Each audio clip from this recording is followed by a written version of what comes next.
semuanya, perkenalkan kami dari kelompok 6 akan membawakan materi terkait dengan K3 yaitu Kesehatan dan Keselamatan Kerja serta PHK yaitu Pemutusan Hubungan Kerja. Saya sendiri, Azira Putri Andini, akan menjelaskan terkait dengan latar belakang dari materi kita yang kemudian akan dilanjutkan oleh Naila Mariana yang akan membahas tentang rumusan masalah, tujuan dan manfaat, pengertian dan juga tujuan dari K3. Yang kemudian dilanjutkan lagi oleh Edwardus yang membahas terkait dengan prinsip K3 dan juga elemen K3. Yang kemudian dilanjutkan lagi oleh Afril Melaini Putri yang akan membahas terkait dengan pengertian serta alasan dari PHK. Yang kemudian akan dilanjutkan lagi oleh Alia Aziza yang akan membahas tentang jenis PHK dan juga prosedur dari PHK. Yang kemudian akan dilanjutkan lagi oleh Sandi yang akan membahas tentang hak dan kewajiban, kesimpulan serta penutup akhir dari presentasi kita pada hari ini. Kalian tahu nggak sih guys, kalau kedua hal ini sangat penting di dunia kerja. Nah, K3 itu berperan untuk memastikan setiap pekerja dapat bekerja dengan aman, sehat, dan juga nyaman. Sementara itu, PHK adalah proses berakhirnya hubungan kerja antara pekerja dan juga perusahaannya. Nah, kalau keduanya ini dijalankan dengan baik, maka dunia kerja itu bisa menjadi tempat yang aman, sehat, dan juga saling menghargai. Karena pada akhirnya guys, keselamatan itu adalah pilihan, bukan kebetulan. Selanjutnya, saya serahkan kepada Naila Mariana yang akan menjelaskan materi selanjutnya. Dipersilahkan. Baik, selanjutnya rumusan masalah. Yang pertama, bagaimana konsep dan prinsip dasar K3 diterapkan. Yang kedua, faktor-faktor penyebab PHK. Dan yang ketiga, bagaimana praktik K3 dan PHK yang baik dapat meningkatkan kesejahteraan pekerja dan produktivitas perusahaan. Lalu yang selanjutnya itu tujuan dan manfaat. Yang pertama yaitu memahami konsep dan prinsip dasar K3, yang kedua mengidentifikasi faktor-faktor penyebab PHK, dan yang terakhir memberikan rekomendasi praktik K3 dan PHK yang baik. K3 adalah singkatan dari keselamatan dan kesehatan kerja. Menurut Peraturan Pemerintah Nomor 50 Tahun 2012, K3 adalah segala kegiatan untuk menjamin dan melindungi keselamatan dan kesehatan tenaga kerja, yaitu melalui upaya pencegahan kecelakaan kerja dan penyakit akibat kerja. Secara filosofis, K3 adalah upaya untuk menjamin keutuhan dan kesempurnaan jasmani serta rohani tenaga kerja dan manusia pada umumnya. Adapun tujuan dari K3 ini itu ada 4. Yang pertama, untuk melindungi tenaga kerja dari bahaya kecelakaan dan penyakit akibat kerja. Yang kedua, menjamin keselamatan alat, fasilitas, dan lingkungan kerja. Yang ketiga, menciptakan lingkungan kerja yang aman dan sehat. Dan yang terakhir, itu untuk meningkatkan produktivitas dan efisiensi kerja. Prinsip-prinsip keselamatan dan kesehatan tenaga kerja. Yang pertama, antisipasi. Kedua ialah rekognisi.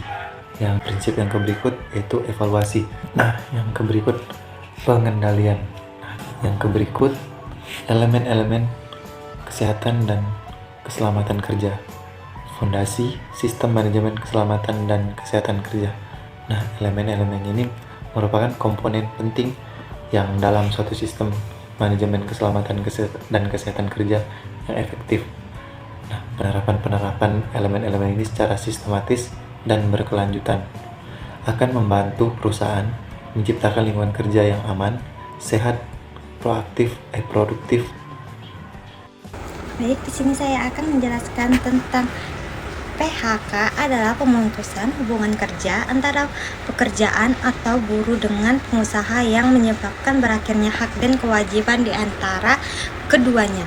Nah, apa sih alasan terjadi PHK adalah yang pertama, efisiensi perusahaan untuk mengurangi biaya operasional atau meningkatkan suatu efisiensi agar perusahaan tetap berjalan. Yang kedua, itu pelanggaran ini terjadi ketika pekerja melanggar peraturan perusahaan atau hukum yang berlaku. Nah, yang ketiga di sini ada kondisi hukum. Suatu perusahaan mengalami kesulitan keuangan atau penurunan suatu kinerja. Nah, yang keempat di sini atau terakhir di sini ada restrukturisasi. Ini dilakukan karena adanya perubahan organisasi atau bisnis. Baik, di sini saya akan menjelaskan jenis-jenis PHK. Jenis-jenis PHK itu ada 6. Yang pertama ada PHK sukarela. pekerja secara sukarela memutuskan hubungan kerja dengan perusahaan, misalnya karena mendapatkan pekerjaan yang lebih baik, ingin memulai bisnis, atau pensiun. Yang kedua, ada PHK tidak sukarela, terjadi ketika perusahaan mengurangi biaya operasional atau melakukan restrukturisasi karena kondisi ekonomi yang tidak baik. Yang ketiga, ada PHK demi hukum, terjadi karena pekerja meninggal dunia atau jangka waktu perjanjian kerja telah habis. Yang keempat, ada PHK karena melanggar perjanjian kerja, terjadi karena pekerja mengundurkan diri atau melanggar perjanjian kerja. Yang kelima, ada PHK karena kondisi tertentu, terjadi ketika pekerja sakit berkepanjangan, perusahaan efisiensi, atau mengalami kerugian terus-menerus. Yang keenam atau yang terakhir itu ada PHK karena kesalahan berat, terjadi karena pekerja melakukan kesalahan berat seperti penipuan, penggelapan, atau membocorkan rahasia perusahaan. Kita lanjut ke slide selanjutnya. Oke, slide selanjutnya ada prosedur PHK. Prosedur PHK itu ada 3. Pemberitahuan. Jika PHK tidak dapat dihindari, pengusaha wajib memberitahukan maksud dan alasan PHK kepada pekerja atau serikat pekerja paling lama 14 hari kerja sebelum PHK. Yang kedua, ada perundingan. Pengusaha, pekerja, serikat pekerja, dan pemerintah harus mengupayakan agar tidak terjadi PHK. Jika PHK tidak dapat dihindari, harus dirundingkan antara pengusaha dan serikat pekerja atau pekerja yang bersangkutan. Yang ketiga, ada penyelesaian perselisihan. Jika perundingan tidak menghasilkan persetujuan, PHK dapat dilakukan setelah memperoleh persetujuan dari Lembaga Penyelesaian Perselisihan Hubungan Industrial. Selanjutnya, saya akan menjelaskan mengenai hak dan kewajiban pekerja dan pengusaha, serta menyampaikan kesimpulan dari pembahasan kami. Nah, dalam hubungan kerja, pekerja dan pengusaha memiliki hak serta kewajibannya masing-masing. Pekerja yang di PHK berhak mendapatkan uang pesangon, uang penghargaan masa kerja, dan uang penggantian hak. Nah, uang pesangon dihitung berdasarkan lama waktu bekerja, sedangkan uang penghargaan masa kerja diberikan sebagai bentuk terima kasih atas kinerja selama bekerja. Lalu, uang penggantian hak merupakan konversi dari hak-hak karyawan yang belum diambil, seperti cuti yang belum digunakan atau biaya pulang ke tempat asal. Sementara itu, kewajiban pengusaha adalah memenuhi seluruh hak-hak karyawan yang di PHK sesuai dengan peraturan perundang-undangan yang berlaku. Sebagai kesimpulan, K3 dan PHK adalah 2 aspek penting dalam dunia kerja. K3 melindungi pekerja dari bahaya dan risiko kesehatan, sementara PHK sebagai pengakhiran hubungan kerja yang harus dikelola secara adil dan sesuai dengan aturan.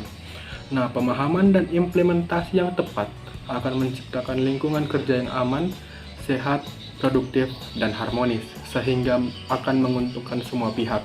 Komitmen bersama pada K3 dan pengelolaan PHK yang bertanggung jawab akan membantu membangun dunia kerja yang lebih baik dan berkelanjutan. Sekian penjelasan dari saya dan kelompok saya. Saya akhiri. Wassalamualaikum warahmatullahi wabarakatuh.